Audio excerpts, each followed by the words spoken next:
We're doing angles and parallel lines. A line that intersects two other lines at different points is called a transversal.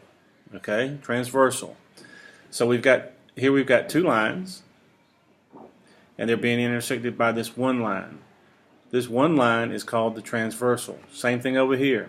These two lines are going in this direction, and they're crossed by a transversal.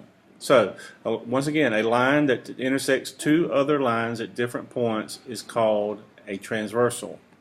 What happens whenever you have a transversal crossing two lines is that you have some special angles.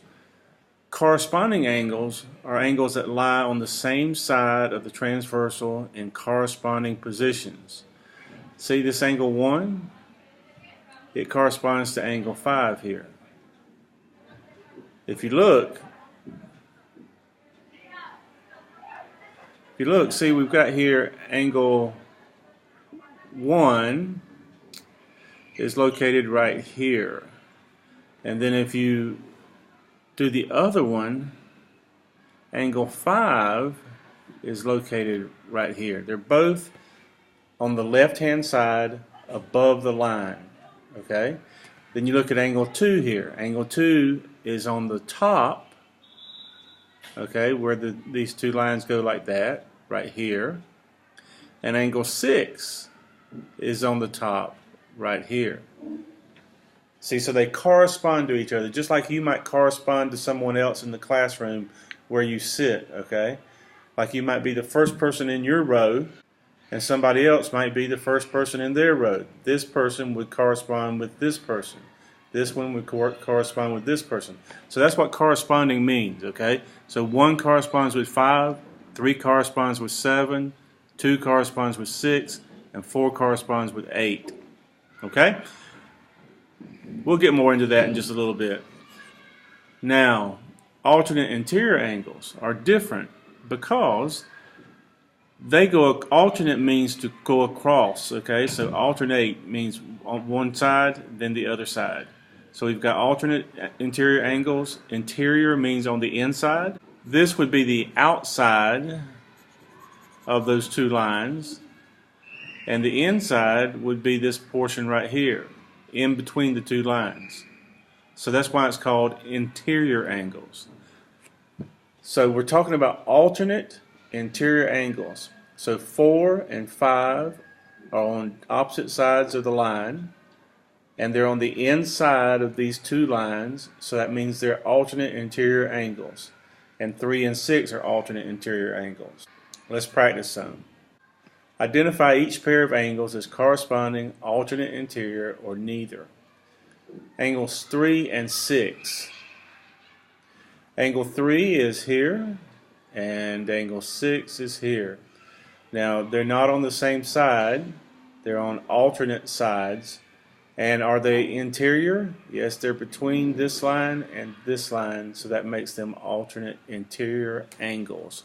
Alternate interior angles. All right, the next one. 5 and 7. So this time we're talking about this angle and this angle.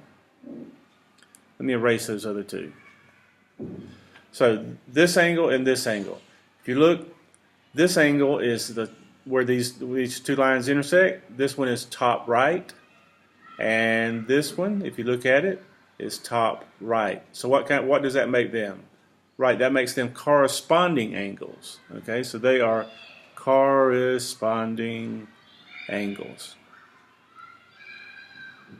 All right, let's look at the last one. Erase this. 1 and an 8. So let's look at 1 and 8. 1 and 8. Now, these are something special, but it's not something that you've learned yet. So this one is neither, because see, they're on the outside over here of the two lines, and they're not corresponding because they're not in the same location. See, this one's top left, this one's bottom right. See, so they're not the same. Okay, so they would be neither. All right, now there's a special situation when a transversal intersects two parallel lines, okay? When it intersects two parallel lines, that's the special situation. Corresponding angles are congruent and alternate interior angles are congruent. That does not apply when these two lines are not parallel. They have to be parallel, okay? If these lines will eventually intersect, then they're not parallel, and that means the special situation does not apply. So that means that this angle and this angle are congruent, which means they have the same measure, and this one and this one, this one and this one and this one and this one, because they're corresponding. That's what those little marks mean, by the way. That means that this angle is congruent to this angle. Do you remember why this angle is congruent to this angle? Yes, because they're vertical. Okay, vertical angles are congruent. All right, now, alternate interior. That means this one and this one are congruent, and this one and this one are congruent. This is very important. All right, a carpenter wants to make the hat rack at the left and needs to find all the angle measurements. He knows that the line R is parallel to line S. Here's line R. Here's line S. It's parallel to line S, and measure of angle 4 is 63 degrees. So this is 63 degrees right here. Okay? What is the measure of angle 5? So let's look. Here's angle 5, and it is the alternate interior angle. And remember, alternate interior angles are congruent, so that means that angle 5 is 63 degrees. But you know what? You can find out all the angles just by knowing that information. Because angle 8 would be what? If angle 5 is 63 degrees, let's write that here. Angle 8 is vertical to it, which means that it is congruent, and that's 63 degrees. What do we know about angles 5 and 7? They form a linear pair. That means they're supplementary. Okay, a linear pair is a pair of angles that form a line. So that means they're supplementary, and they form 180 degrees. So you go 180 minus 63, and you get 117 degrees. Now, if we know angle 7, we know angle 6 because they're vertical. So that means this one is 117 degrees as well. Angle 1 and angle 3 are what kind of angles? Right, they're corresponding, so that means that they are congruent.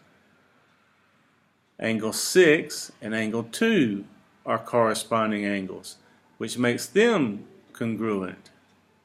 And angle 7 and angle 3 are corresponding, which makes them congruent. And also, angle 3 and angle 6 are alternate interior angles, which makes them congruent.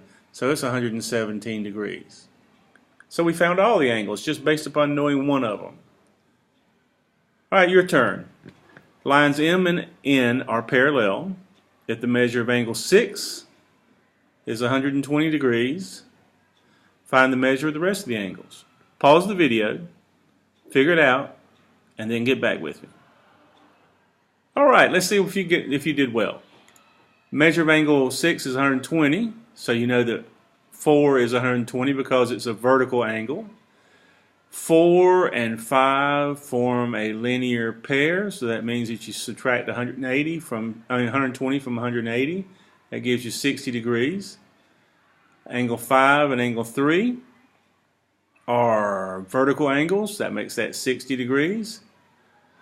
Angle 6 and angle 7 are, well, you know what? You could do the alternate interior angle thing here. But all you got to do is corresponding angles. Look, 120, 60, 60, and 120, because they all correspond. Okay, so that's all you got to do. So did you get that? I bet you did, because once you figure this out, it's not too difficult, is it? Okay, once again, your turn. Line GC is parallel to line FD, and I didn't mention this to you before, but this is the symbol for indicating that two lines are parallel. Okay, two parallel lines written together like that. Line GC is parallel to line FD. I want you to name a pair of corresponding angles. Pause the video, and I'll tell you what. Pause the video, do all 4 of these, and then get back with me. Okay, so name a pair of corresponding angles. There are several that you could have named. First one you could have named is angle 1 and angle 5. You could have named angle 2 and angle 8. You could have named angle 7 and angle 6. You could have named angle 4 and angle 3. Did you get one of those pairs? All right, good job. Name a pair of alternate interior angles. You could have named 2 and 6, angle 2 and angle 6, or you could have named angle 4 and angle 5. Did you get that? Which line is the transversal? Remember, the transversal is the line that crosses 2 other lines. So line AB is the transversal. But you could have named it, I don't know how you named it, but it could have been line AE or BE or EB or EA. As long as you named it with 2 points on the line, you got it right, okay? And if angle 4 has 53 degrees, which other angles have the same measure? Well, here's angle 4, and we put 53 degrees here. And angle 4 is alternate interior angle to angle 5, so it's 53 degrees. So angle 5 has the same measure. Angle 5 and angle 3 are vertical angles. So angle 5 and angle 3 have the same measure. That means it has the same measure as angle 4. And also angle 3 and angle 4 are what kind of angles? They're corresponding angles. Angle 5 and angle 1 are corresponding angles. That means angle 1 is 53 degrees as well. And look here, angle 1 and angle 4 are vertical angles, which means they should have the same measure, and they do. So these are the 3 angles that have the same measure as angle 4. Okay, in this diagram, line L is parallel to line M.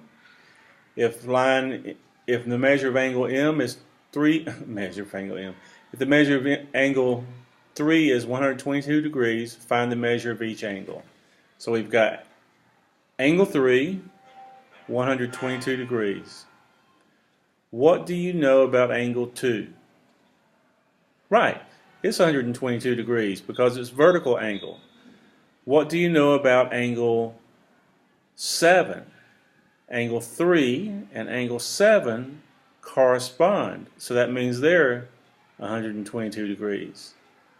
Angle 3 and angle 6, right, are alternate interiors, so that means it's 122 degrees. Now let's figure out the rest of them. This is a linear pair right here, which means that they form 180 degrees. So you subtract 122 from 180 and you get 58 degrees. Now we've got the rest of them. Angle 4 is vertical to angle 1, so that means it's 58 degrees. Angle 5 is alternate interior to the 4, so that means it's 58 degrees. Angle 4 and angle 8 correspond, so they're 58 degrees.